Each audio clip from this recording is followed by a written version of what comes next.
بسم اللہ الرحمن الرحیم ان الحمد للہ نحمده ونستعینه ونستغفره ونعوذ باللہ من شرور انفسنا ومن سیئات اعمالنا من يهده الله فلا مضل له ومن يضلل فلا هادي له واشهد ان لا اله الا الله وحده لا شريك له واشهد ان محمدا عبده ورسوله اما بعد فان خير الحديث كتاب الله وخير الهدي هدي محمد صلى الله عليه وسلم وشر الامور محدثاتها وكل محدثة بدعة وكل بدعة ضلالة وكل ضلالة في النار رب اشرح لي صدري ويسر لي امري واحلل عقدة من لساني يفقهوا قولي رب اعوذ بك من همزات الشياطين واعوذ بك رب ان يحضرون اعوذ بالله السميع العليم من الشيطان الرجيم مثل الذين ينفقون اموالهم في سبيل الله كمثل حبة انبتت 7 سنابل في كل سنبلة 100 حبة والله يضاعف لمن يشاء والله واسع عليم۔ رمضان کے مبارک ایام شروع ہو چکے ہیں الحمدللہ۔ اللہ تعالیٰ تمام مسلمانوں کو صحت و عافیت کے ساتھ رکھے اور روزے رکھنے رمضان المبارک کی عبادتیں ادا کرنے کی توفیق عطا فرمائے اور انہیں قبول بھی فرمائے۔ انتہائی مبارک، بہت ہی فضیلت والے اور بڑے ہی پیارے دن ہیں یہ، اور خوش نصیب ہیں وہ لوگ جنہوں نے ان دنوں کو پا لیا۔ کتنے لوگ ہیں جو گزشتہ سال تھے اور اس سال نہیں ہیں، اور کتنے آج موجود ہیں لیکن وہ روزہ رکھنے کی توفیق سے عاری ہے۔ کوئی بیماری، کوئی عذر ایسا ہو گیا کہ وہ روزہ نہیں رکھ سکتے۔ اللہ رب العزت کی بہت بڑی عنایت، بہت بڑا فضل و کرم ہے کہ وہ صحت و عافیت کے ساتھ مسلمانوں کو روزے رکھنے کی توفیق دیتا ہے۔ اور یہ اپنی طاقت یا آدمی کہے کہ میری بڑی بہادری ہے کہ میں روزے رکھوں گا، رکھ رہا ہوں، بندے کی کوئی بہادری نہیں ہے۔ کس وقت اللہ رب العزت یہ ڈور کھینچ لے، کس وقت اپنے پاس بلا لے اور کب بستر پہ لٹا دے، وہ مالک جانتا ہے، اور اس کے ہاتھ میں سب گزرتے ہیں۔ ہمیں اللہ رب العزت کا شکر ادا کرنا چاہیے کہ اس نے ہمیں اس رمضان میں بھی زندہ رکھا، صحت و عافیت کے ساتھ رکھا، اور ساتھ ہی اللہ رب العزت نے ہمیں توفیق دی کہ ہم اس ماہ مبارک کے روزے رکھیں، اس کی عبادتیں سر انجام دیں۔ اللہ رب العزت کا یہ بہت بڑا احسان ہے۔ اس ماہ مبارک میں جو چند ایک اہم کام ہوتے ہیں، ان میں سے سب سے پہلا اور سب سے اہم ترین کام ہے روزہ۔ اب ظاہر ہے کہ یہ مہینہ ہی روزے کا ہے۔ نمازیں اس مہینہ سے پہلے بھی پڑھی جاتی تھی، لیکن روزہ پہلے کوئی پیر جمعرات کا رکھتا تھا، کوئی 13، 14، 15 کا رکھتا تھا، کوئی ایک دن چھٹی، ایک دن روزہ رکھتا تھا۔ اب یہ پورا مہینہ مسلسل بلا انقطاع روزے رکھنے ہیں۔ یہ سب سے پہلا کام ہے رمضان المبارک میں، جو الحمدللہ آپ سب کر رہے ہیں، اللہ تعالیٰ قبول فرمائے۔ اور رمضان المبارک میں دوسرا کام ہوتا ہے نماز تراویح۔ 5 نمازیں تو ہم پڑھتے ہی پڑھتے ہیں، اور سال کے عام ایام میں ہمیں چھٹی نماز کم ہی نصیب ہوتی ہے، یا کم ہی وہ خوش نصیب لوگ ہیں جن کو چھٹی نماز پڑھنے کا موقع ملتا ہے۔ وہ کون سی ہے؟ نماز تہجد۔ نماز تہجد یا قیام اللیل عام ایام میں نماز تہجد نمبر 2 قیام اللیل، نمبر 3 صلاۃ الوتر۔ عام ایام میں یہ 3 نام، اور ماہ رمضان میں قیام رمضان یا نماز تراویح، یہ 5 نام ہیں، نماز ایک ہی ہے۔ اس رمضان المبارک میں 5 نمازوں کے ساتھ ہی ایک اہم کام ہم نے یہ کرنا ہوتا ہے کہ نماز تراویح ادا کریں۔ اور نماز تراویح لوگ یقیناً ادا کرتے ہیں، لیکن اپنی مرضی سے کرتے ہیں۔ مسجد میں آئے، جماعت کھڑی ہوئی، اللہ اکبر، شامل ہو گئے، فرض پڑھے، 2 سنتیں پڑھی، تراویح کی نماز شروع ہوئی، 2 رکعت نماز تراویح، السلام علیکم ورحمۃ اللہ، السلام علیکم ورحمۃ اللہ، اور یہ جا رہے ہیں۔ صرف 2 رکعتیں پڑھ کے مسجد کو فارغ کر دیا۔ نبی اکرم صلی اللہ علیہ وسلم نے کبھی بھی 2 رکعت تراویح نہیں پڑھی، تو پھر یہ کیا ہوگا؟ چند لوگ 2 رکعتیں پڑھ کے نکل گئے، کچھ 4 پڑھ کے نکل گئے، کچھ 6، 8 یہاں ہوتی ہیں، 8 بھی پوری نہیں کرتے۔ اب پاکستان انڈیا میں آپ جانتے ہیں کہ پورا قرآن بھی سنتے ہیں اور تراویح بھی 20، وہاں 8 پر گزر ہی نہیں ہوتی، 20 اور 3 وتر 23 رکعتیں، لیکن آپ دیکھتے ہیں کہ وہاں لوگ پڑھتے ہیں۔ نبی اکرم صلی اللہ علیہ وسلم نے 3 دن جماعت کرائی اور تینوں دن 8 رکعتیں تراویح اور 3 وتر پڑھائی۔ اب 6 پڑھ کے جانے والا کس سنت پر عمل کر رہا ہے، 4 پڑھ کے جانے والا کیا کر رہا ہے، اور جو 2 ہی پڑھ کے نکل جاتا ہے وہ کیا کر رہا ہے؟ اس ماہ مبارک میں جتنا بھی ہو سکے بڑھ چڑھ کے نوافل بھی ادا کریں، موقع بموقع وضو کریں، 2 رکعتیں پڑھیں، تحیۃ الوضو۔ اور یہ 2 رکعتیں وہ ہیں کہ حضرت بلال رضی اللہ عنہ سے مخاطب ہو کر نبی اکرم صلی اللہ علیہ وسلم فرماتے ہیں، بلال اخبرنی عن ارجع عمل عملتہ فی الاسلام فانی سمعت دفا علیک امامی فی الجنہ۔ بلال مجھے بتاؤ تو صحیح کہ تم کیا کرتے ہو۔ اب اندازہ کریں کہ نبی اکرم صلی اللہ علیہ وسلم یہ بات پوچھ رہے ہیں کہ کیا کرتے ہو، اور یہ پوچھنے کی ضرورت کیوں پیش آئی؟ کہتے ہیں سمیت دفا علیک امامی فی الجنہ، میں نے جنت میں اپنے آگے آگے تیرے قدموں کی آواز سنی۔ صحیح حدیث، نبی اکرم صلی اللہ علیہ وسلم کا استفسار اور آپ کا ارشاد، جنت میں بھی ہیں اور آواز، یہ نہیں کہا کہ پیچھے سے مجھے کسی کی آواز آئی، آگے سے، امامی، امام تو ہمارے یہاں معروف ہے نا، یہ بھی امام کیونکہ سب سے آگے ہوتے ہیں، لیکن جب آگے امام کہیں گے تو یہ فاعل، اور جب امام کہیں گے الف پر زبر تو اس کا معنی آگے۔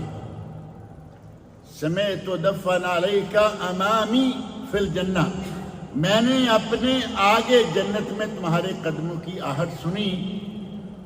نبی اکرم صلی اللہ علیہ وسلم حضرت جبرائیل علیہ السلام سے پوچھتے ہیں کہ جبرائیل یہ کون ہے؟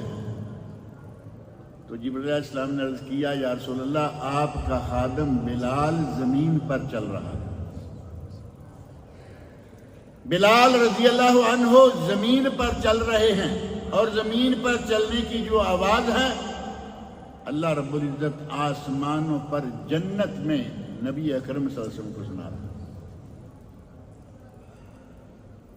کہا یا رسول اللہ میں کچھ ایسا تو نہیں کرتا سوائے اس کے کہ جب کبھی میں وضو کرتا ہوں تو جو اللہ تعالیٰ مجھے توفیق دیتا ہے میں اس کے ساتھ نماز ضرور پڑھ لیتا ہوں، نماز کا وقت ہو نہ ہو، کم از کم 2 رکعتیں، جس کو تحیۃ الوضو کہا جاتا ہے، آگے پیچھے نہیں تو کم از کم رمضان میں کوشش کریں، موقع بموقع وضو کر لیا، وضو ٹوٹ گیا، وضو کر لیا، نماز کا وقت نہیں نہ صحیح، 2 رکعتیں پڑھ لی، اللہ رب العزت نے کتنا مقام دیا حضرت بلال کو، ان کے دیگر اعمال بے شمار ہیں۔ انہوں نے جس انداز سے اسلام قبول کیا واقعہ آپ سب کے علم میں ہے، نیچے تپتی پتھر کی چٹان اور سینے پر بھاری گرم پتھر، اور اتنی تکلیف ہوتی کہ بے ہوش ہو جاتے، لیکن جب ہوش آتا تو فوراً احد احد احد احد احد احد۔ مشرکین نے مارا، سخت جھلستی ہوئی چٹانوں پہ لٹا کر اوپر گرم پتھر رکھے، لیکن توحید کو نہیں چھوڑا، یہ اپنی جگہ۔ لیکن اس وقت جو عمل بتایا وہ یہ کہ 2 رکعتیں میں وضو کر کے پڑھ لیتا ہوں۔ نبی سے فرمایا کہ تیرے اسی عمل کو اللہ رب العزت نے پسند فرمایا۔ رمضان کا مبارک مہینہ، رمضان کی مبارک گھڑیاں، دن میں وضو کیجئے، رات میں وضو کیجئے، اور جب بھی وضو کیجئے 2 رکعت نماز پڑھ لیجئے، کوئی بہت بڑا کام تو نہیں ہے نا۔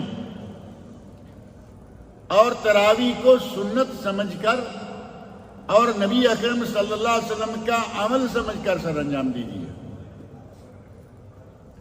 آپ ارشاد فرماتے ہیں کہ جو آدمی، حدیث سنن ابو داود سند صحیح، جو آدمی امام کے ساتھ نماز تراویح شروع کرے اور امام کے ساتھ ہی نماز تراویح مکمل کر کے مسجد سے فارغ ہو، اب یہ ضروری نہیں کہ وہ مسجد سے باہر بھی امام کے ساتھ ہی نکلے۔ امام ہو سکتا ہے کہ اس دروازے سے اندر چلا جائے، اور اندر بیٹھنے کی آپ کو معلوم ہے اماموں کے لیے جگہ ہوتی ہے، یہ ہمارے پاس جگہ ہے، اس سے آگے پھر اور جگہ ہے۔ نماز سے، تراویح سے امام کے سلام پھیرنے تک اس کے ساتھ رہے۔ کتب لہ قیام لیلہ، نبی اکرم صلی اللہ علیہ وسلم فرماتے ہیں کہ اس کے لیے اللہ رب العزت اس کی اس تراویح سے لے کے فجر تک، دن اگنے تک ساری رات کا ثواب لکھ دیتا ہے، کہ گویا یہ بندہ ساری رات تراویح پڑھتا رہا، ساری رات نفل پڑھتا رہا، اس نے ساری رات کا قیام کیا۔ کتنا وقت لگے گا تراویح میں؟ 6 گھنٹے۔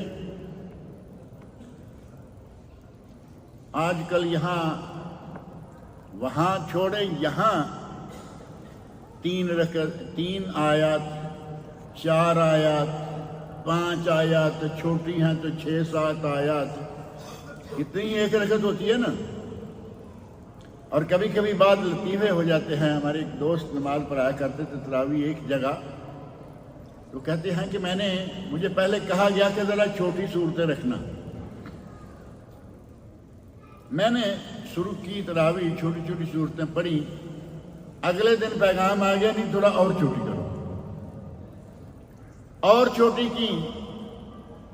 کہتے ہیں کہ آخری دن میں نے انا اعطیناک الکوثر اور قل ھو اللہ یہ ساری صورتیں پڑھی، تو پیغام آیا کچھ اور چھوٹی کرو۔ اب انا اعطیناک الکوثر سے چھوٹی بھی کوئی ہے؟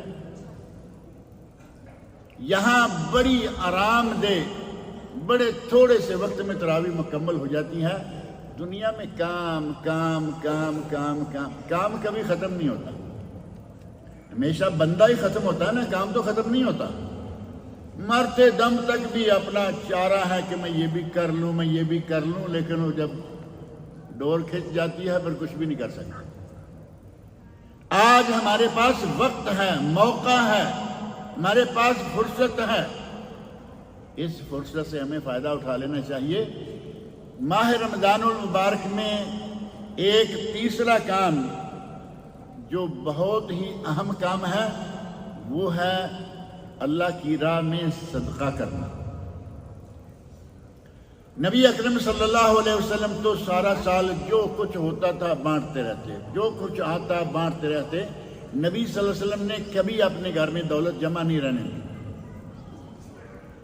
دوپہر کو مال آیا، مال غنیمت میں ڈھیروں پیسہ ہے، سونا ہے، غلام ہیں، کنیزیں ہیں، سورج غروب ہونے سے پہلے پہلے فارغ۔ اور اللہ رب العزت نے یہی عادت ان کے گھر والوں کو بھی دے دی ام المومنین حضرت عائشہ صدیقہ رضی اللہ عنہا کے پاس مال آیا اور اپنی کنیز کو کہنے لگی کہ یہ لو، یہ فلاں کو دے کے آؤ، یہ فلاں کے دے کے، فلاں کے دے کے، اور روزہ رکھا ہوا ہے۔ اور جب افطاری کا وقت آیا تو کنیز سے کہا کہ افطاری لاؤ۔ تب کنیز کہتی ہے کہ امی جان کچھ افطاری کے لیے رکھ لیا ہوتا، بس تھوڑی سی کھجور ہے۔ دولت کے انبار، دولت کے ڈھیر، کچھ بھی اپنے لیے نہیں رکھا، حتیٰ کہ افطاری کے لیے کوئی چیز نہیں رکھی۔ کنیز کہتی ہے کہ اما جان کچھ افطاری کے لیے رکھ لیتے، لیکن نہیں رکھا۔ اللہ رب العزت نے ان کے گھر والوں میں بھی سخاوت کا یہ جذبہ کوٹ کوٹ کے بھرا ہوا تھا۔ ہمیں اللہ رب العزت نے قرآن کریم میں خرچ کرنے والوں کے بارے میں بڑے ہی انعام کی بشارت دی ہے۔ سورۃ البقرہ کی آیت نمبر 261 میں نے پڑھی شروع میں، مثل الذین ينفقون اموالهم فی سبیل اللہ، مثال ان لوگوں کی جو اللہ کی راہ میں خرچ کرتے ہیں، کمثل حبۃ انبتت سبع سنابل، اس دانے کی مثال ہے جس دانے سے 7 کونپلیں نکلیں، دانے سے 7 پودے چھوٹے چھوٹے، گندم کا ہو کوئی بھی ہو، فی کل سنبلۃ 100 حبہ، ہر خوشے میں 7 کونپلیں نکلی، اوپر ہر کونپل کے اوپر خوشہ ہے، خوشہ سٹا بھی کہتے ہیں، جیسے بھٹا بھی ہے دوسرا۔ فی کل حبۃ، فی کل سنبلۃ 100 حبہ، ہر خوشے میں 100 دانے۔ اب ایک دانے سے 7 کونپلیں اور ایک کونپل پر ایک خوشہ، ہر خوشے میں 100 دانہ، کتنے دانے ہو گئے؟ ڈھیر نہیں لگ گیا؟ 700 دانے۔ اللہ رب العزت فرما رہے ہیں کہ جو ہماری راہ میں خرچ کرتے ہیں ان کی مثال اس دانے کی طرح ہے جس میں سے 7 کونپلیں نکلیں، ان میں سے 7 کوشوں میں سے 100 ہر کسی سے دانہ نکلے، 700 دانے۔ اور یہاں پہ آ کے بات ختم نہیں ہوئی، آگے فرمایا واللہ یضاعف لمن یشاء، اللہ جسے چاہتا ہے 700 سے بھی زیادہ دیتا ہے۔ جتنا جتنا خلوص، جتنا جتنا دل کے اندر اللہ رب العزت کی رضا کا جذبہ، جتنا ریاکاری سے بچنا، لوگوں کے دکھلاوے کے لیے نہیں، صرف اللہ کی رضا کے لیے، جتنا خلوص بڑھتا جائے گا اتنا 700 سے بھی آگے اجر بڑھتا چلا جائے گا۔ واللہ یضاعف لمن یشاء واللہ واسع علیم، اللہ بڑی وسعتوں والا اور بڑے ہی علم والا۔ تھوڑا سا خرچ کریں اور پھر اس ماہر، یہ عام حالات میں ہے، 1 سے 10، 10 سے 70، 70 سے 700 اور 700 سے بھی زیادہ عام حالات میں۔ لیکن جب رمضان کا مہینہ آئے تو پھر تو ظاہر ہے کہ اس کی برکتیں بھی ساتھ شامل ہو جائیں گی۔ اب 1 ریال خرچ کرنے پر، 1 روپیہ خرچ کرنے پر اللہ کتنے روپے خرچ کرنے کا ثواب دے گا ہمیں معلوم ہے۔ واللہ یضاعف، اللہ زیادہ کرتا ہے، حد بندی نہیں لگائی کوئی۔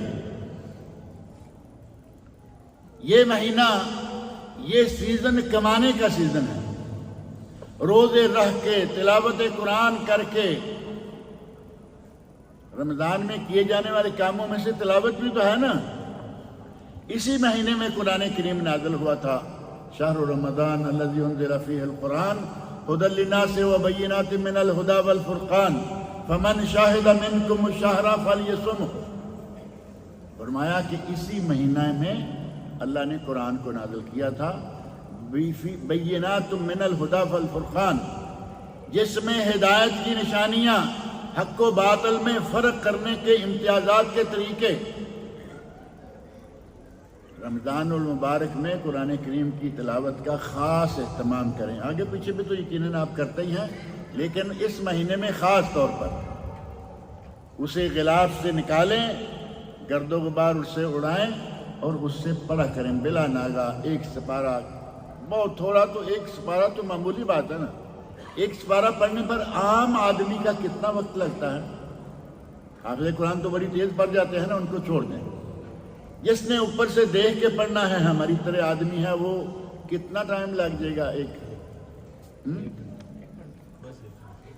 بڑے آرام سے، بڑے سکون اطمینان کے ساتھ، تھوڑا ہوش و حواس سے سمجھتے ہوئے پڑھتا چلا جائے گا، تب بھی 1 گھنٹے کے اندر ختم ہو جائے گا۔ رمضان المبارک کا 1 مہینہ، اور اس میں ایک دن میں 24 گھنٹوں میں سے 1 گھنٹہ، یہ بھی ہم نہ دے سکیں۔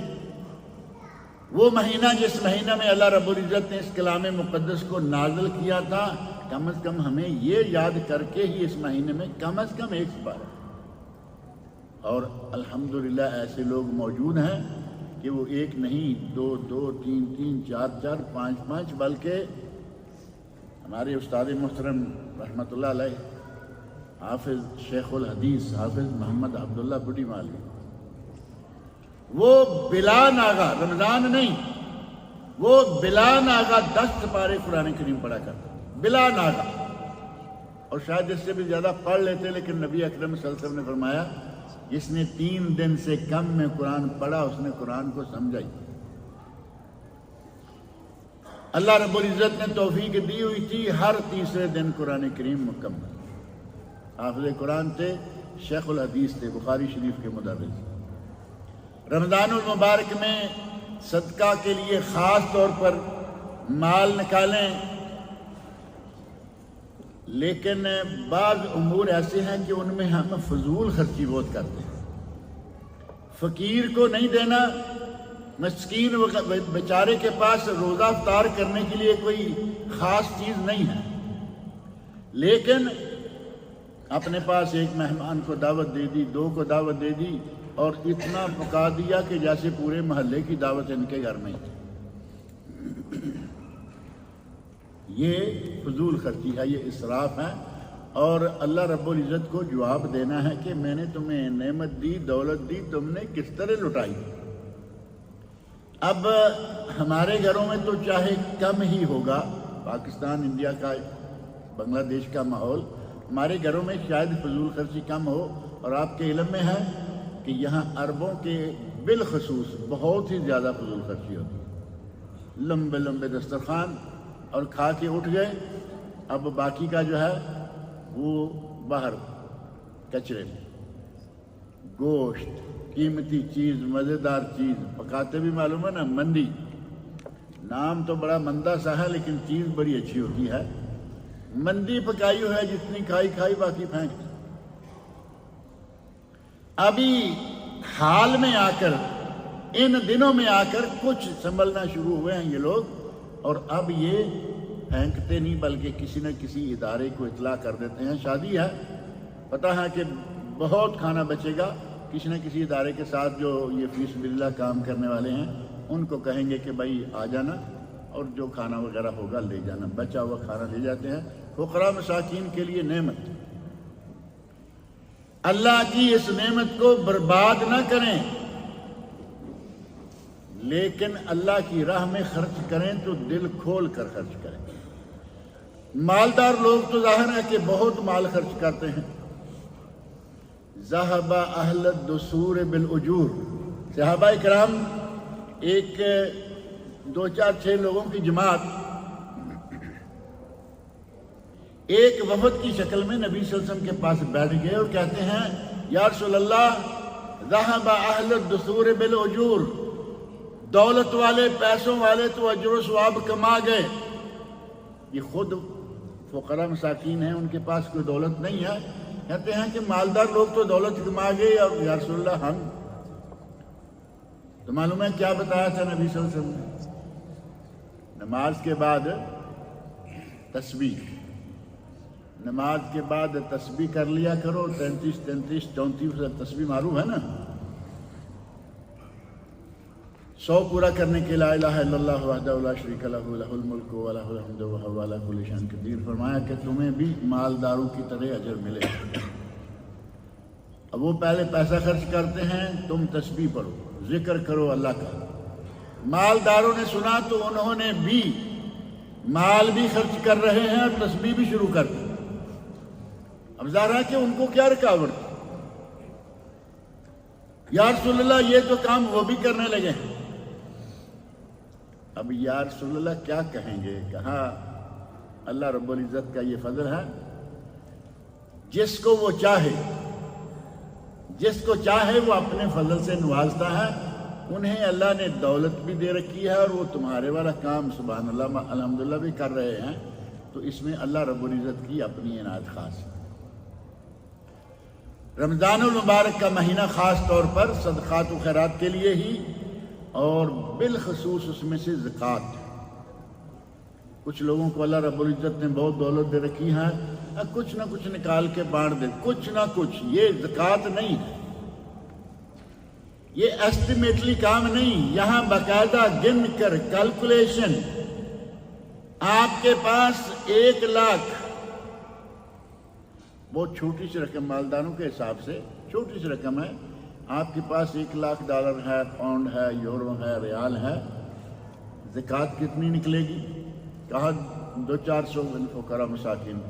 200-400 نہیں، 1 لاکھ پر 2,500 ہے،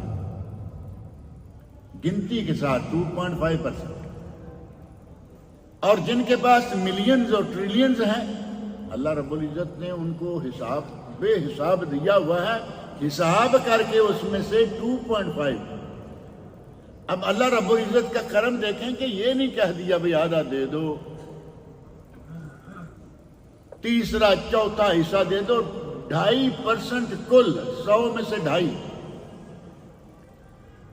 باقی ایام میں جو نکالتے ہیں ٹھیک ہے، کچھ لوگوں نے شعبان میں نکالی، اب رمضان کا مہینہ گزرنے نہ پائے، آپ اپنے سارے حساب کیجئے، جتنا کچھ بھی آپ کے پاس ہے۔ سونا کتنا ہے؟ 7.5 تولے سے زیادہ ہوگا تو اس پر زکوٰۃ ہے 0 سے لے کر 52.5 تولے سے زیادہ سونا ہوگا تو اس پر زکوٰۃ ہے 0 سے لے کر 52.5 تولے چاندی کی قیمت۔ پاکستان میں 1,00,000-1.25 سننے میں آیا ہے، شاید آج کل اور بھی مہنگائی ہوگی، اور انڈیا میں مجھے نہیں معلوم کہ وہ کتنا ہوگا، آپ کے علم میں ہوگا شاید کچھ۔ اگر آپ نصاب کو پہنچ جائیں، 52.5 تولے چاندی کوئی زیادہ قیمتی نہیں ہوتی، اس سے زیادہ آپ کے پاس پیسے ہوں تو پھر بھی اس پر زکوٰۃ ہے۔ ان تینوں چیزوں پر زکوٰۃ ہے۔ سونا آپ نے بسکٹ خرید کے رکھے ہوئے ہیں تب بھی زکوٰۃ ہے، آپ نے اپنی بیوی بیٹیوں کے لیے، آپ کے گھر میں والدہ موجود ہے، اس کے لیے زیور رکھا ہوا ہے، وہ استعمال بھی کرتی ہیں، اس پر بھی زکوٰۃ ہے۔ یہ کسی نے ایک سوال لکھ کے کہا کہ آج کل بعض علماء کہہ رہے ہیں کہ جو زیور استعمال کیا جاتا ہے اس پر زکوٰۃ نہیں۔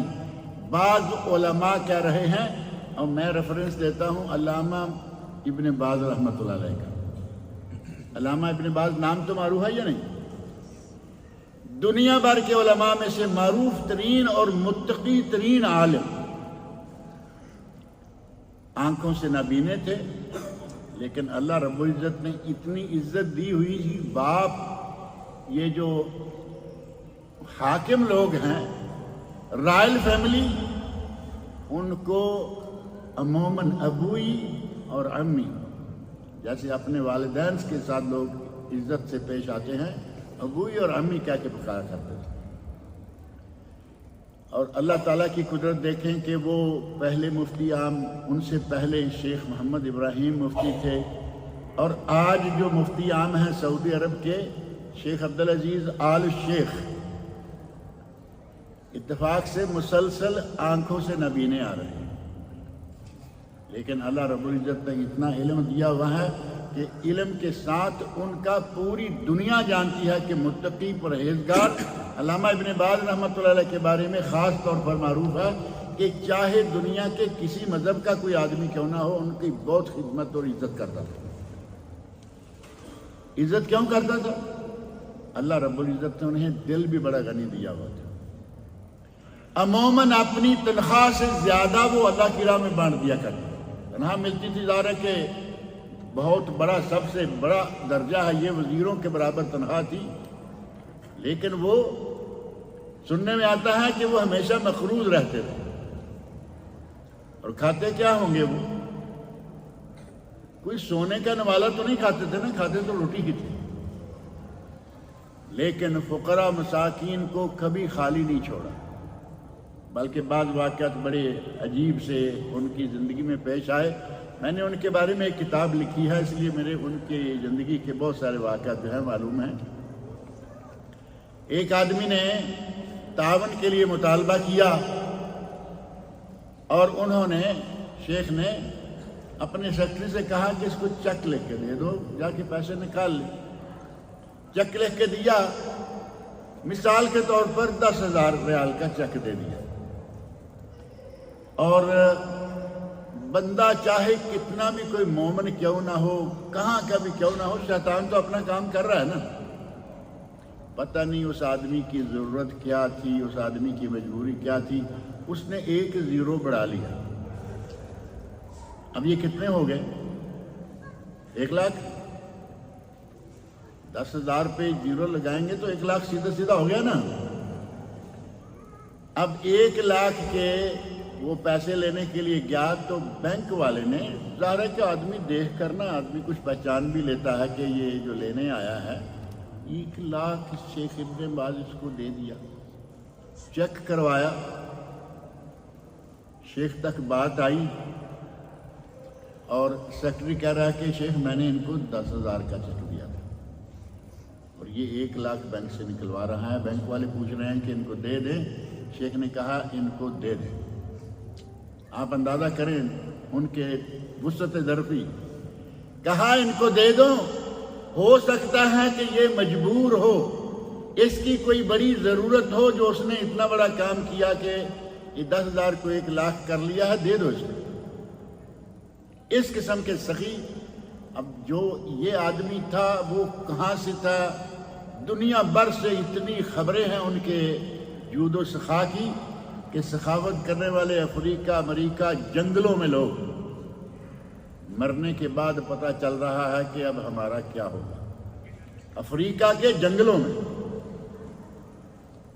ایک سعودی وفد افریقہ کے کسی جنگل میں، یہ معلوم ہے نا جاتے ہیں کچھ تبرعات وغیرہ تقسیم کرنے کے لیے، ایک جنگل میں گئے، کہیں کٹیا میں کوئی بوڑھی سی خاتون دیکھی، اس کے پاس پہنچے کہ اس کو کچھ تعاون دے کے آئے، تو اس خاتون نے اسی دوران پوچھ لیا کہ تم لوگ کہاں سے آئے ہو؟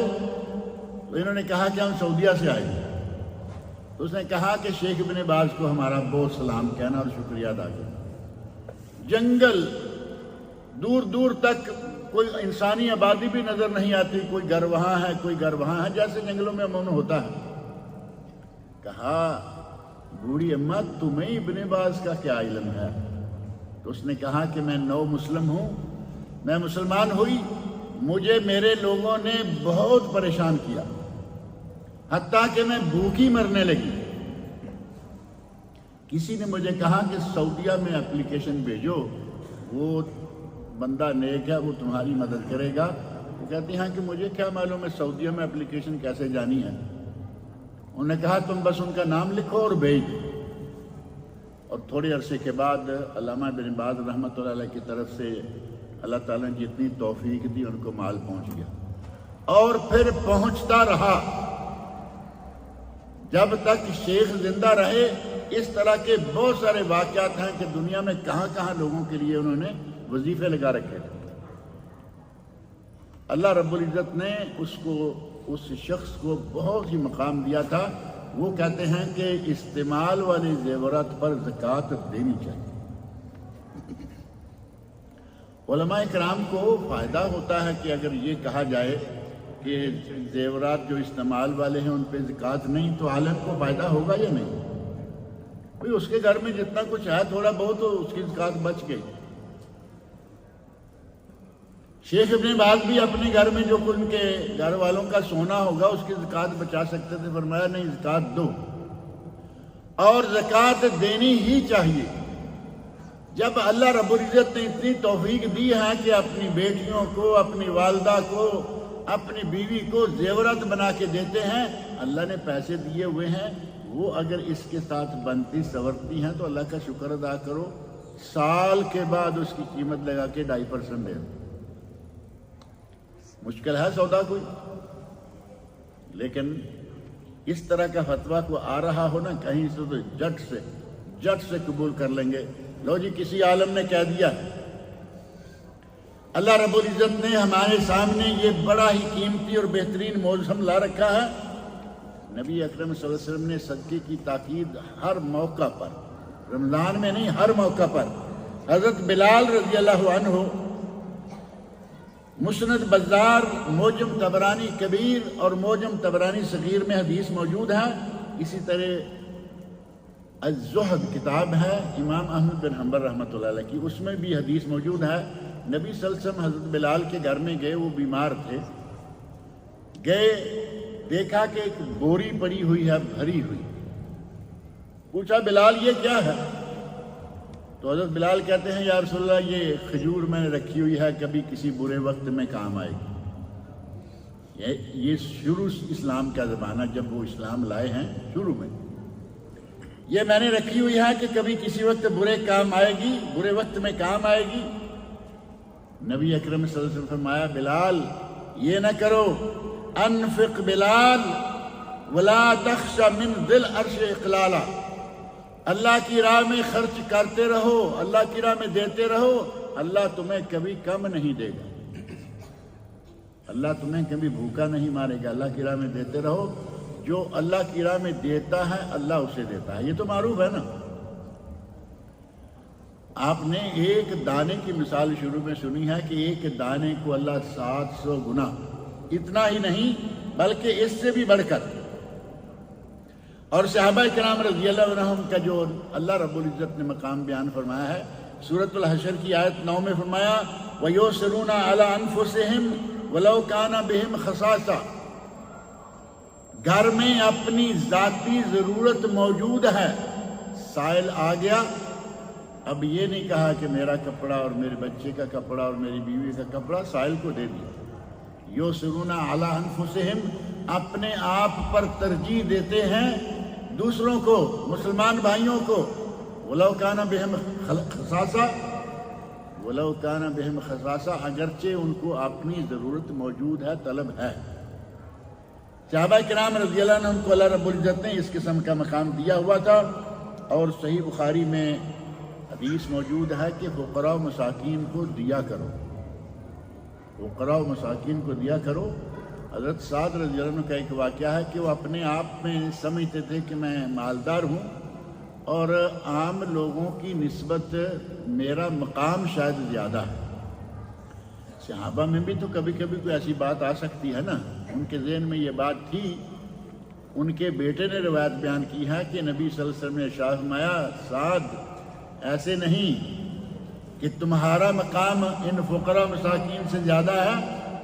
هل ترزقون فهل ترزقون وتنصرون الا بضعفائكم، تمہیں تو مدد و نصرت آتی ہے اور تمہیں روزی روٹی ملتی ہے تو ان فقیروں کی وجہ سے ملتی ہے.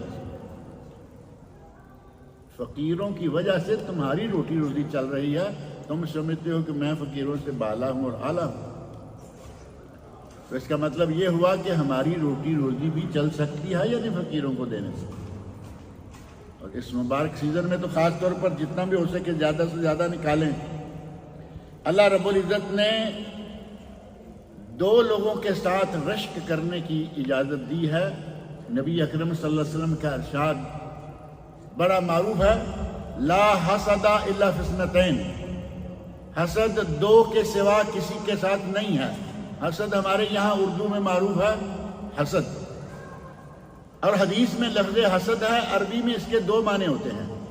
ایک حسد وہ جو ہمارے یہاں معروف ہے کہ یا اللہ اس کا مکان گر جائے، اس کی گاڑی کا ایکسیڈنٹ ہو جائے، اس کو یہ ہو جائے، یہ حسد ہے نا. عرب میں یہ بھی موجود ہے، من شر حاسد اذا حسد، وہ موجود ہے، وہ یہی حسد ہے. اور دوسرا حسد کا معنی ہے رشک. یا اللہ اس کو جتنا دیا ہے مجھے بھی دے، یہ جس طرح تیری راہ میں تقسیم کرتا ہے میں بھی کیا کروں. یہ رشک ہے اور یہ جائز. نبی اکرم صلی اللہ علیہ وسلم ارشاد فرماتے ہیں صحیح بخاری و مسلم کی حدیث، لا حسد الا فی اثنتین، رجل آتاہ اللہ مالا فسلطہ علی حلقتہ، اللہ نے ایک بندے کو مال دیا اور پھر اسے ہلاک کرنے پر، خرچ کرنے پر مسلط کر دیا۔ مال دیا ہے، اب اتنا ہی بھی کافی ہے کہ مال دیا الحمدللہ، لیکن اس آدمی کے ساتھ رشک کرنا جائز ہے کہ اللہ نے مال بھی دیا اور ساتھ دل عثمان بھی دیا کہ وہ اللہ کی راہ میں خرچ کرتا رہتا ہے۔ اس آدمی کے ساتھ رشک کرنا جائز ہے۔ اور دوسرا شخص رجل آتاہ اللہ حکمہ فہو یقضی بہا ویعلمہا، دوسرا آدمی وہ ہے کہ جسے اللہ رب العزت نے علم و حکمت عطا کیے، وہ اس علم کو پھیلاتا ہے، لوگوں کو سکھاتا ہے، حکمت و دانائی کے ساتھ لوگوں کے معاملات میں فیصلے کرتا ہے۔ ان دو لوگوں کے ساتھ رشک کرنا جائز ہے، ورنہ نہیں۔ ذالک فضل اللہ یؤتیہ من یشاء واللہ ذو الفضل العظیم، سورہ جمعہ میں اللہ تعالیٰ فرمایا ہے کہ اللہ جس کو چاہے، یہ اللہ کا فضل ہے، جس کو چاہے وہ دیتا ہے۔ اور بہترین صدقہ کون سا ہے؟ ظاہر ہے کہ ہم صدقہ کریں تو ہمیں یہ بھی معلوم ہونا چاہیے کہ بہترین صدقہ کیا ہے۔ نبی اکرم صلی اللہ علیہ وسلم ارشاد آتے ہیں، بخاری مسلم اور نسائی کی حدیث ہے، افضل الصدقات ما کان عن ظہر غنی، بہترین صدقہ یہ ہے کہ بندہ صدقہ دے اور خود فقیر ہو کرنا بیٹھ جائے۔ ایک ہے قناعت کہ ہمیں زیادہ نہیں چاہیے، گزارا ہو رہا ہے کسی بھی چیز پر، اور ایک ہے کہ ادھر صدقہ کر دیا اور ادھر لوگوں کے پاس مانگنے کے لیے نکل گیا۔ نبی صلی اللہ علیہ وسلم فرماتے ہیں یہ صدقہ نہیں، اتنا صدقہ کرو کہ تم کسی کے سامنے دستدراز نہ کرو، کسی سے تمہیں مانگنا نہ پڑے، اپنے پاس اتنا رکھ لو۔ بہترین صدقہ یہ ہے۔ وَابْدَأْ بِمَنْ تَعُولُ، اور صدقہ کرو تو سب سے پہلے وہاں سے شروع کرو جن کے تم کفالت کیے ہوئے ہو، جن کی کفالت تمہارے پاس، جن کی روٹی روزی کا سلسلہ اللہ نے تمہارے ہاتھ میں دیا ہوا ہے، بیوی ہے، بچے ہیں، ماں باپ بھی ہو سکتے ہیں، بہن بھائی بھی ہو سکتے ہیں، سب سے پہلے خرچ کرو تو ان پر۔ اور ایک معروف حدیث ہے نا کہ ایک آدمی خرچ کرتا ہے فی سبیل اللہ، ایک آدمی خرچ کرتا ہے فقراء و مساکین پر، ایک آدمی جہاد پر، ایک آدمی اپنے بال بچوں پر۔ فرمایا یہ ریال جو اپنے بال بچوں پر خرچ کیا ہے سب سے زیادہ ثواب اس کا۔ اب اس کا معنی یہ نہیں ہے کہ بال بچوں پر خرچ کرنا ہے تو کسی کو دیں کیوں، بال بچوں کے لیے رکھ کے باقی کا بانٹ دو، اللہ کی راہ میں خرچ کر دو۔ مسند امام شافعی میں اور اسی طرح صحیح بخاری اور صحیح مسلم میں نبی اکرم صلی اللہ علیہ وسلم کا ارشاد ہے، من تصدق بعدل تمرہ من کسب حلال، من کسب، جو آدمی اپنے حلال اور پاک کمائی کے مال سے ایک کھجور خرچ کرتا ہے۔ اب ایک کھجور کتنی ہے؟ ایک کھجور اس نے اللہ کی راہ میں دی، من کسب طیب ولا یقبل اللہ الا طیبا، اور اللہ حلال پاکیزہ کے سوا قبول نہیں کرتا۔ رشوت کا پیسہ ہوگا بانٹتے پھرو کوئی ثواب نہیں، وہ گناہ موجود ہے۔ سود کا پیسہ ہوگا بانٹتے پھرو کوئی ثواب نہیں، گناہ موجود ہے۔ ولا یقبل اللہ الا طیبا، اللہ پاکیزہ کے سوا کچھ قبول نہیں کرتا۔ فرمایا ثم یربیہا لصاحبہا، اللہ رب العزت اس صدقے کی ایک کھجور کو اپنے ہاتھ میں، دائیں ہاتھ میں لیتا ہے۔ حدیث میں الفاظ ہیں دائیں ہاتھ میں، اور آگے نبی صلی اللہ علیہ وسلم کا ارشاد ہی ہے کہ اللہ کے دونوں ہی دائیں ہاتھ، یعنی ہماری طرح نہیں ہے کہ ایک میں طاقت ہے ایک میں کمزوری ہے، ہمارا تو یہی عالم ہے نا، بائیں ہاتھ میں ذرا کمزور ہوتا ہے۔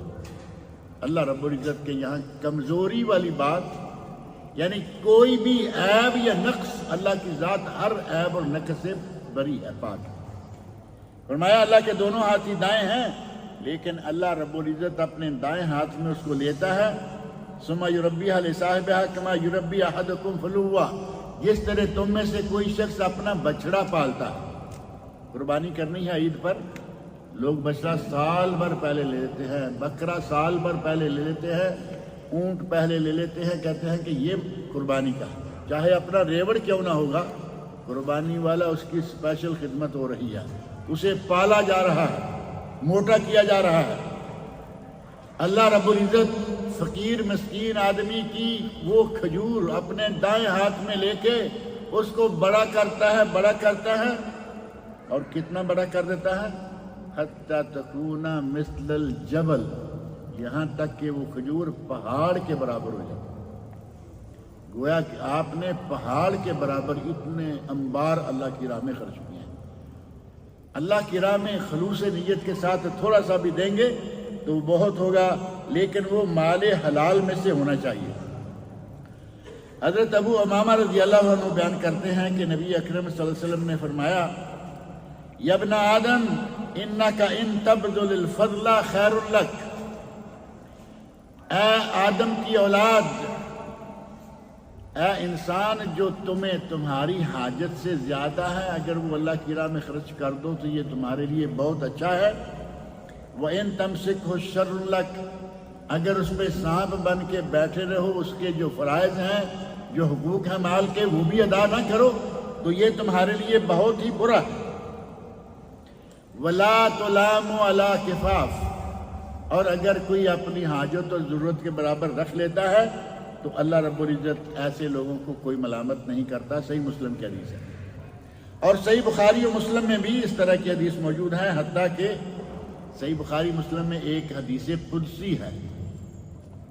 حدیث قدسی یعنی اللہ رب العزت نے فرمایا ہے، انفق یا ابن آدم انفق علیک، اے بنی آدم تم اللہ کی راہ میں خرچ کرو، میں تمہارے اوپر خرچ کروں گا۔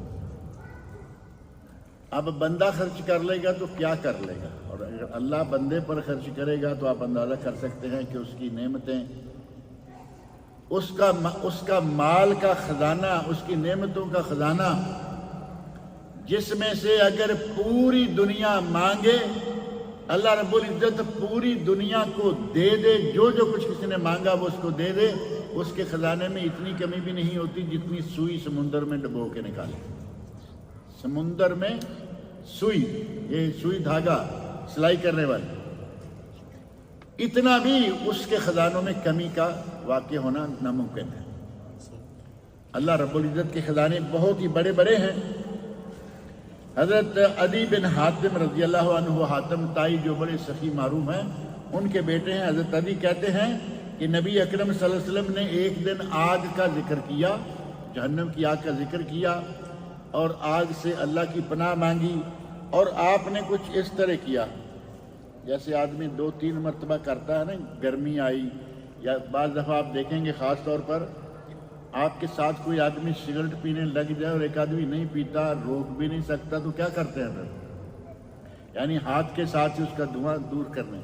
نبی اکرم صلی اللہ علیہ وسلم نے آگ، جہنم کا ذکر کیا، آگ کا ذکر کیا، اور ہاتھوں کے ساتھ آپ نے کچھ اس طرح کیا 3 مرتبہ، اور پھر فرمایا اتقوا النار ولو بشق تمرہ، اے لوگو جہنم کی آگ سے اپنے آپ کو بچا لو، چاہے ایک کھجور کا ٹکڑا دے کر ہی کیوں نہ۔ یعنی اگر کسی کے پاس تھوڑا ہے تو وہ تھوڑا دے گا۔ ایک آدمی ملینر ہے تو وہ صدقہ کرے گا تو ظاہر ہے کہ وہ ہزاروں میں لاکھوں میں کرے گا، اور ایک بیچارہ ہے ہی اتنا کہ اس کے پاس زیادہ سے زیادہ چند ہزار ہیں، تو وہ چند ہزار میں سے اگر 100 دے دے گا اس کا تو بہت بڑا مال۔ آپ اندازہ کر لیں کہ ایک طرف مالدار ہیں، اس کے ملینز بھی اس ایک کھجور دینے والے کا مقابلہ نہیں کرتے، کیونکہ اس کے پاس ہے ہی اتنا۔ فرمایا جہنم سے اپنے آپ کو بچا لو، چاہے کھجور کے ایک ٹکڑے سے ہی کیوں نہ۔ فَمَن لَّمْ يَجِدْ فَبِكَلِمَةٍ طَيِّبَةٍ، اگر کسی کے پاس کھجور کا ٹکڑا بھی نہیں ہے تو کم از کم اپنے منہ سے کوئی اچھی بات کیا کرو، کلمہ طیبہ نکالو اپنے منہ سے۔ کلمہ طیبہ لا الہ الا اللہ محمد رسول اللہ والا یہاں نہیں ہے، وہ کلمہ طیبہ مسلمان ہونے کے لیے ہے، اور ہم مسلمان ہیں۔ ہمیں فرمایا کہ کسی سے بات کرو، اچھی بات کرو، دین کا کوئی حکم اسے بتاؤ، سکھلاؤ، واعظ کرو، اچھے طریقے سے واعظ کرو، تو یہ بھی جہنم سے بچانے کا نبی اکرم سے فرماتے ہیں کہ ایک ذریعہ ہے۔ فرمایا الصوم جنہ، روزہ ڈھال ہے، ڈھال کا ترجمہ کیا گیا، شرح بیان کی گئی کہ یہ روزہ انسان کو شیطان سے بچاتا ہے۔ شیطان روزہ رکھا ہوا ہے، شیطان کا حملہ کم ہو جاتا ہے۔ یستجن بہ العبد من النار، دوسرا یہ کہ یہ ڈھال ہے جہنم کی آگ کے لیے، کہ بندہ اس کے ذریعے جہنم کی آگ سے بچ جائے گا۔ اور ساتھ ہی فرمایا تطفئ الخطیئۃ کما یطفئ الماء النار، الصدقہ تطفئ الخطیہ، صدقہ گناہوں کو یوں ختم کر دیتا ہے جس طرح آگ لکڑی کو ختم کر دیتی ہے۔ اب ڈھیر لگا وہ بہت بڑا لکڑی کا اور اس میں آگ لگا دیں تو تھوڑی دیر کے بعد وہاں کیا ہوگا؟ راکھ ہوگی اور ہوا آئے گی، وہاں کچھ بھی نہیں ملے گا۔ اسی طرح اگر کوئی صدقہ کرتا ہے اللہ رب العزت اس کے ذریعے گناہوں کو اڑا کے لے جاتا ہے۔ ان البلاء لا يتخطى الصدقہ، بلا جو ہے، علامہ ابن قیم رحمۃ اللہ علیہ کا قول آپ نے سنا کہ جو آدمی صدقہ کرنے کا عادی ہے اللہ رب العزت اس سے بہت ساری بلاؤں کو دور کر دیتا ہے صدقے کے نتیجہ میں۔ ایک جملہ بڑا معروف ہے ہمارے یہاں، کہتے ہیں کہ صدقہ رد بلا ہے نا جملہ معروف، صدقہ رد بلا، یعنی آپ صدقہ کریں، اللہ رب العزت کی طرف سے کوئی بلا آنا طے تھا لیکن آپ کے صدقے کی برکت سے اللہ اس کو دور کر دے گا، آپ اس بلا سے بچ جائیں گے۔ ایسے ہی نبی اکرم صلی اللہ علیہ وسلم فرماتے ہیں انہا لتطفئ عن اہلہا حر القبور، موجم طبرانی اور شعب الایمان بیہقی، صدقہ جو ہے وہ جہنم کی گرمی اور آگ کی گرمی کو کم کر دیتا ہے۔ کھجور کا ایک ٹکڑا آپ کے لیے اتنا قیمتی ہے تو آپ اندازہ کریں جو اللہ کی راہ میں تھوڑا بہت مال دے گا اس کو کتنا اجر و ثواب ملے گا۔ اور مال کو تھوڑا، یعنی 1 ریال جیب میں ہے، کبھی ایسا ہوتا ہے کہ بندہ کہتا ہے میں اب اس کو 1 ریال دوں، نبی اکرم سے فرمایا کہ کبھی بھی صدقے کو تھوڑا نہ سمجھو، جتنا کم سے کم بھی ہے دے دو۔ حتیٰ کہ فرمایا کہ تمہارے دروازے پر مانگنے والا کوئی آیا ہے، آپ کے پاس کچھ بھی نہیں، آپ کے سالن میں سے بکری کا ایک کھر باقی ہے۔ یہ سری پائے پکانے والوں کو تو معلوم ہے نا، کھر ہے، کھانے کی چیز ہے۔ اب نبی سے فرماتے ہیں کہ جلا ہوا کھر تم نے بھی کھایا، تھوڑا بہت جل گیا تھا، اگر اور نہیں تو یہ جلا ہوا کھر ہی اس کے ہاتھ میں دے دو، خالی ہاتھ نہ لوٹاؤ۔ صدقے کی نبی اکرم صلی اللہ علیہ وسلم نے کتنی تاکید فرمائی ہے۔ اور صدقہ کرنے کے لیے وقت کون سا ہونا چاہیے؟ وَأَنْتَ صحیح شحیح، تم تندرست بھی ہو اور تمہیں پیسے کی طلب یا ضرورت بھی ہے۔ تخاف الفقر، تمہیں فقر کا ڈر بھی ہے، یعنی آدمی، نبی صلی اللہ علیہ وسلم فرما رہے ہیں کہ آدمی مرنے کے قریب گیا، اب کہاں اتنا اس کو دے دو، اتنا اس کو دے دو، اتنا اس کو دے دو، اب چونکہ جان نکلنے والی ہے اور یہ سخی بن گیا ہے۔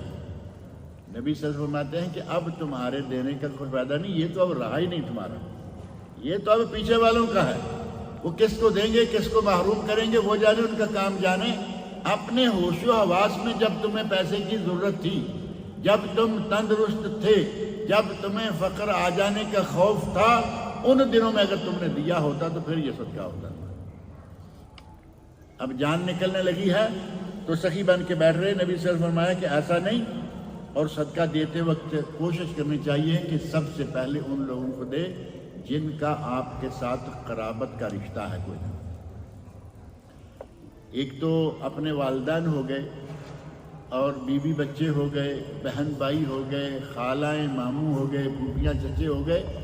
یہ سب سے پہلے اپنے بیوی بچوں پر صدقہ کرنا، ہمیں ڈر سا لگتا ہے کہ یہ کیا بات کر رہا ہے، یعنی آپ اپنے بیوی بچوں پر، اپنے والدین پر، اپنے بھائیوں بہنوں پر اس انداز سے خرچ کریں کہ یا اللہ تو جانتا ہے۔ ان میں سے کچھ لوگ وہ ہیں نا جن کا خرچ اس کے ذمہ نہیں ہے، بھائیوں بہنوں کا خرچ بڑے ہو گئے اپنے اپنے گھروں میں، والدین موجود ہیں، ان پر خرچ کرنا فرض ہے، وہ چاہے دل سے کرے چاہے بے دلی سے کرے، لیکن کرنا ہے، بھائیوں بہنوں پہ نہیں۔ لیکن اگر دل سے ان پر خرچ کرتا ہے تو یہ صدقہ اسے دوہرا ثواب دے گا۔ نبی اکرم صلی اللہ علیہ وسلم فرماتے ہیں کہ اگر آدمی فقیر پر صدقہ کرے تو وہ صدقہ ہے، اور اگر قرابت دار پر صدقہ کرے تو صدقہ و صلہ دوہرا ثواب ملے گا، صدقے کا بھی اور صلہ رحمی کا بھی۔ ترتیب رکھیں، جو قرابت دار ہیں ان کو پہلے دیں، پھر آہستہ آہستہ بعد والے، پھر دوست احباب، اور اسی طرح محلے میں، شہر میں، ملک میں، جہاں جہاں آپ کے تعلق دار ہیں ایک ترتیب رکھیں، لیکن جتنا ہو زیادہ سے زیادہ صدقہ کریں۔ اور خاص طور پر اس ماہ رمضان میں آپ نے ترتیب بتائی، ابدا بمن تعول، وہاں سے شروع کرو جہاں سے تمہاری ذمہ داریاں ہیں، اور اس کے بعد فرمایا امک و اباک، ماں باپ میں سے پہلے نام جو ہے ہمیشہ ماں کا یاد ہے۔ فرمایا اپنی ماں کو، اپنے باپ کو، ماں کو باپ کو دو، اختک و اخاک، اپنی بہن کو دو، اپنے بھائی کو دو، ثم ادناک ادناک، اور پھر اس کے بعد درجہ بدرجہ جو بھی رشتہ دار ہیں ان میں تقسیم کرو۔ ہر جوڑ پر صدقہ، معروف حدیث ہے نا، جوڑ کتنے ہیں بندے کے؟ 360 جوڑ ہیں، اور ہر جوڑ پر ہر روز صدقہ ہے، جیسا کہ نبی صلی اللہ علیہ وسلم کا ارشاد ہے۔ اور آپ فرماتے ہیں کہ اگر آدمی سورج نکلنے کے بعد صرف 2 رکعت پڑھ لے تو سارے کے سارے اس صدقے کا اللہ رب العزت ازالہ کر دیتا ہے۔ یہ 2 رکعتیں جسم کا صدقہ ہوگا، جوڑوں کا صدقہ، اور جو بینک بھرے ہوئے ہیں ان کا گزارا رکعتوں سے نہیں ہوگا، وہ رکعتوں سے نہیں، ان کو کیش سے ہی ادا کرنا ہوگا۔ اگر کوئی طائف گھومنے آیا ہو، گھومتے گھومتے میقات جدہ میں داخل ہو گیا تو اسے عمرہ کرنا ضروری ہو جائے گا، نہیں تو دم دینا ہوگا۔ غلط بات ہے، ایسا کچھ نہیں ہے۔ ایک آدمی گھومنے آیا ہے، اس کا عمرے کا ارادہ نہیں، مکہ کے اندر بھی جائے گا تو اس پہ کوئی گناہ نہیں، کوئی دم نہیں۔ ٹیکسی والے روز جاتے ہیں، اسٹوڈنٹ باہر والے روز جاتے ہیں، روز عمرہ کرتے ہیں، ہر روز نیت ہے، پھر احرام باندھے بغیر اندر داخل ہونا ہی منع ہے۔ میقات سے اندر نیت کر کے عمرے کی بغیر احرام کے داخل ہی نہیں ہو سکتا، اور نیت نہیں ہے۔ یہ فتوے ٹھوسنے والے وہی بقالے والے مفتی، تندور والے مفتی، ٹیکسی والے مفتی، اس قسم کے مفتی ہیں جو یہ فتوے دیتے رہتے ہیں کہ یا دم دینا ہوگا یا عمرہ کرنا ہوگا، کیونکہ یہ حدود میقات کے اندر چلا گیا ہے۔ طواف کرے اس کی مرضی، نہ کرے وہ بھی اس کی مرضی، طواف کر لے اچھا ہے لیکن اس کی مرضی۔ اگر 6 تولے سونا ہے، 5 تولے چاندی ہے تو اس کی زکوٰۃ ہے یا نہیں؟ 6 تولے سونا ہے، 5 تولے چاندی ہے، نہ تولہ پہنچتا ہے نہ چاندی پہنچتی ہے، دونوں نصاب کو نہیں پہنچتے۔ اللہ اللہ خیر صلی اللہ۔ ہمارے بھائی علی نعمانی ہیں، یہ بیٹھے ہیں، ان کی ساس محترمہ کی وفات ہو گئی ہے۔ دعا کریں کہ اللہ رب العزت ان کی مغفرت فرمائے، بشری کوتاہیوں کو اللہ تعالیٰ معاف کرے، اللہ تعالیٰ ان کو جنت الفردوس میں اعلیٰ مقام عطا کرے۔ ایک سوال ہے کہ کمپیوٹر یا موبائل پر قرآن پڑھنے کے لیے باوضو ہونا ضروری ہے؟ یہ مسئلہ بہت گمبھیر ہو چکا ہے۔ لوگ اتنا سختی کے ساتھ کہتے ہیں کہ بغیر وضو کے قرآن پڑھ نہیں سکتا، جبکہ یہ بات دوسری رائے بھی موجود ہے، اور میرے مطالعے، میری اسٹڈی کے مطابق دوسری بات زیادہ قوی ہے کہ باوضو ہو کر تلاوت کرنا افضل ہے، بغیر وضو کے جائز ہے۔ ایک آدمی روزانہ 10-20 مرتبہ قرآن کریم پڑھتا ہے، کسی وقت وضو ہے کسی وقت نہیں ہے۔ اگر وضو کی پابندی 100% لگا دیں گے تو 15-20 مرتبہ رک جائے گا یا نہیں؟ کبھی وضو ہوا تو پڑھ لیا، نہیں تو نہیں، کیونکہ میرا وضو نہیں۔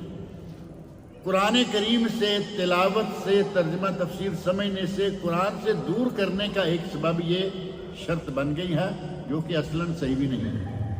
قرآن کریم کے اوپر لکھا ہوا ہوتا ہے لا یمسہ الا المطہرون، اسے پاکیزہ لوگوں کے سوائے کوئی نہیں چھوتا یا کوئی نہ چھوئے۔ یہ ہمارے اس قرآن کریم کے بارے میں نہیں ہے، یہ قرآن کریم لوح محفوظ میں جو ہے اس کے بارے میں، اس سے کوئی آدمی انکار نہیں کر سکے گا۔ بعض آثار ملتے ہیں جس سے پتہ چلتا ہے کہ باوضو ہونا چاہیے، لیکن جائز ہے کہ بغیر وضو کے قرآن کریم کی تلاوت کریں، موبائل سے کریں یا ڈائریکٹ قرآن کریم کو پکڑ کر کریں، لیکن یہ تو نہ ہو کہ ہاتھ گندے مندے ہوں، وضو نہیں تو کم از کم آدمی صاف ستھرا ہو۔ اور ایک بات یہاں اور ذکر کر دوں کہ عورت اگر مینسز پیریڈ میں ہے تو وہ 5-7 دن ہوں گے، اور اگر وہ نفاس میں ہے تو وہ 40 35 30 20 دن ہوتے ہیں جب خون بند ہو جائے۔ ہمارے یہاں ابھی کل پرسوں ترسوں بھی مجھے کسی نے یہی بات کہی کہ جی 40 دن تک تو رکنا ہوتا ہے، نہ نماز نہ روزہ۔ میں نے کہا تمہیں 40 دن کس نے کہہ دیا ہے؟ بچے کی ڈلیوری ہوئی، 5 دن 10 دن 15 دن 20 دن خون چلتا رہا، 21ویں 25ویں دن جا کے خون بند ہو گیا، اور تو غسل کرے، نماز پڑھے، روزہ رکھے، وہ میاں بیوی آپس میں ایک دوسرے کے لیے حلال ہے۔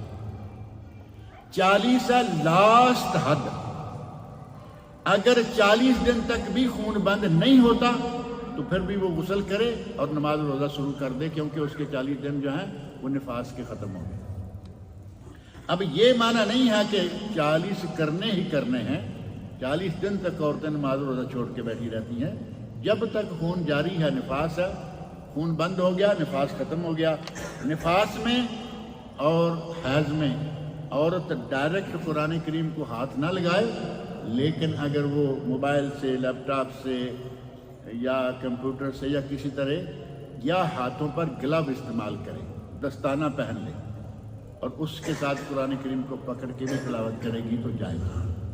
ہمارے یہاں یہ بہت سختی کر دی گئی، اب اس کا نتیجہ یہ ہے کہ پھر نہ عورتیں بیچاری 20 دن 30 دن پڑھ سکتی ہیں، نہ ہر مہینے میں 5-7 دن جو حیض کے ہیں وہ پڑھ سکتی ہیں، جبکہ یہ جائز ہے، صرف ڈائریکٹ وہ ہاتھ نہیں لگا سکتی۔ سجدہ صاحب تلاوت ختم کرنے کے بعد کیا جا سکتا ہے یا فوراً؟ سجدہ صاحب جو ہے وہ فرض نہیں ہے، پہلی بات۔ ہمارے یہاں اس کو بھی بہت فرض کے قریب کی قیمت دے دی گئی ہے۔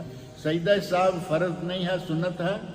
اگر آپ کو موقع ملتا ہے تو کر لیں، اور اگر کسی وجہ کے گاڑی میں ہیں آپ بیٹھے ہوئے، موقع نہیں ہے، ٹھیک ہے، آپ سن رہے ہیں، آپ کو پتا ہے کہ آیت سجدہ آئی، گاڑی کھڑی کریں گے، سجدہ کریں گے، پھر گاڑی سٹارٹ کریں گے، آپ کا وقت نہیں ہے، جائیں۔